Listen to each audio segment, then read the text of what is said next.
Mr. Crowley, what went on in your head? Oh, Mr. Crowley, did you talk to the dead? Your lifestyle to me seems so tragic, with the thrill of it all. Welcome back to the Sunday Special. We're reading Hellboy Omnibus 3, The Wild Hunt, and these are the epilogues to the story of the Darkness. Epilogue 1, BPRD Headquarters, Colorado. I'll be damned.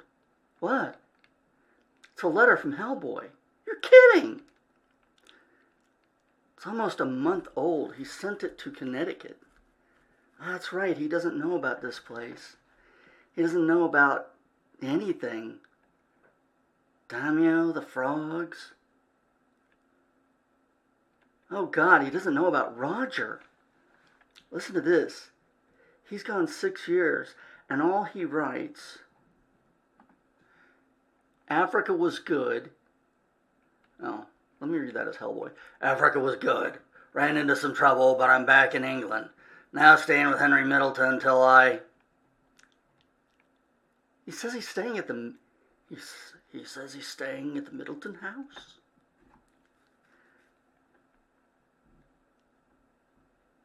I don't know what he means. He says he's staying with Henry Middleton. That's funny. What? Who's Henry Middleton? He was a friend of Hellboy's and Professor Broom. I think he and the professor went to school together. I know the three of them spent a lot of time together back in the 50s. Abe, what do you mean, was a friend? Henry Middleton died in 1984. I remember Hellboy and the professor went to England for the funeral. They both took it pretty hard.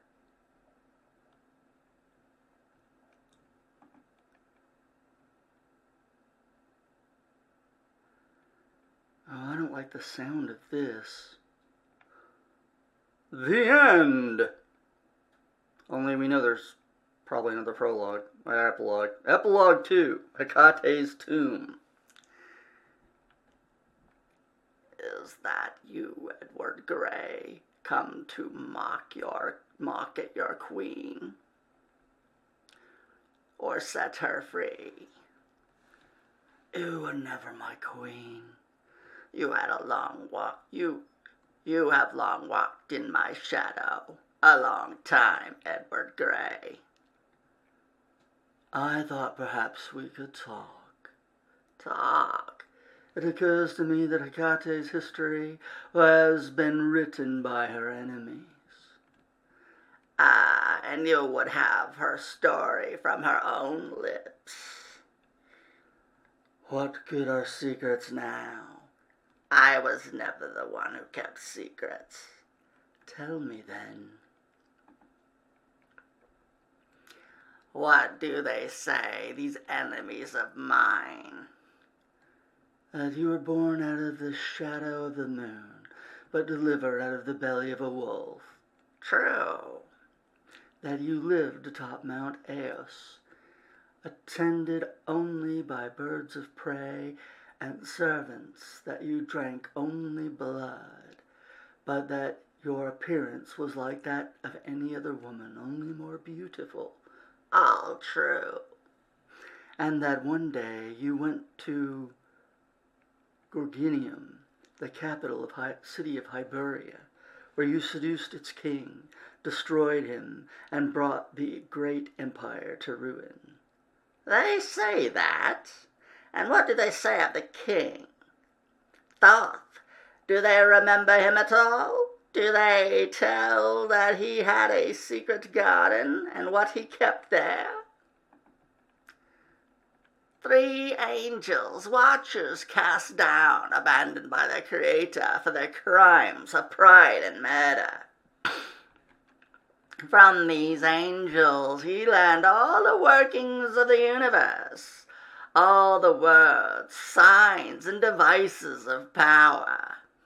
And all this knowledge he recorded in 42 books. But only 2 of these books he shared with his people. He kept the rest. All the rest he kept secret. I seduced him, and when he slept, I stole the key to the garden.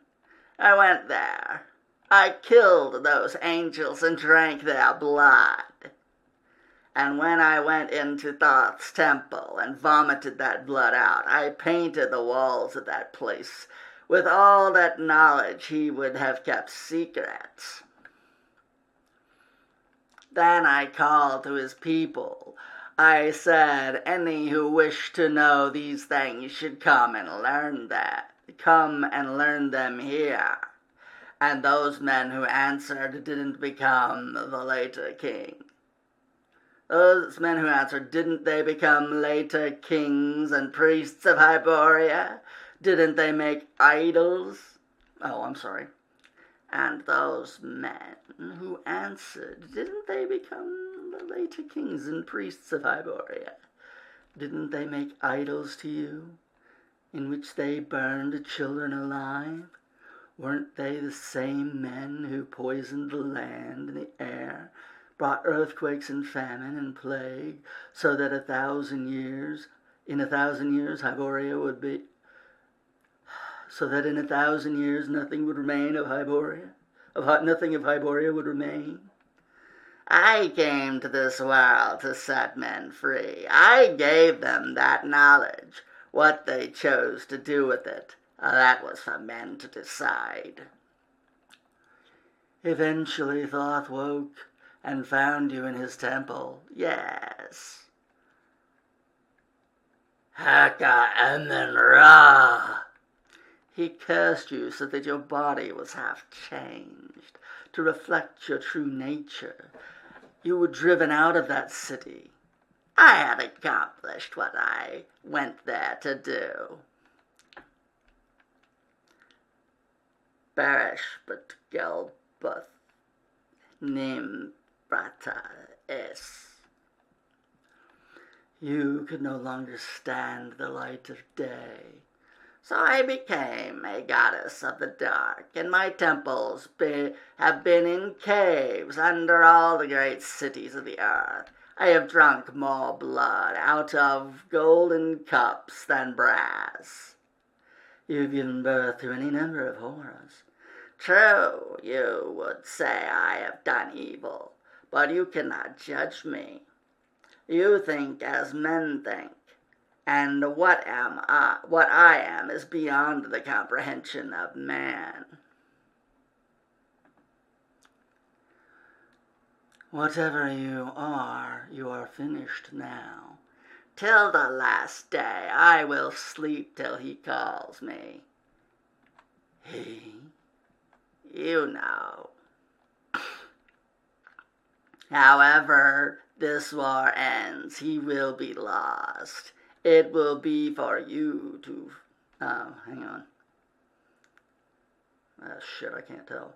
However this war ends, he will be lost. It will be for you to find him, and you will. And true to his nature, he will be both your salvation and your destruction.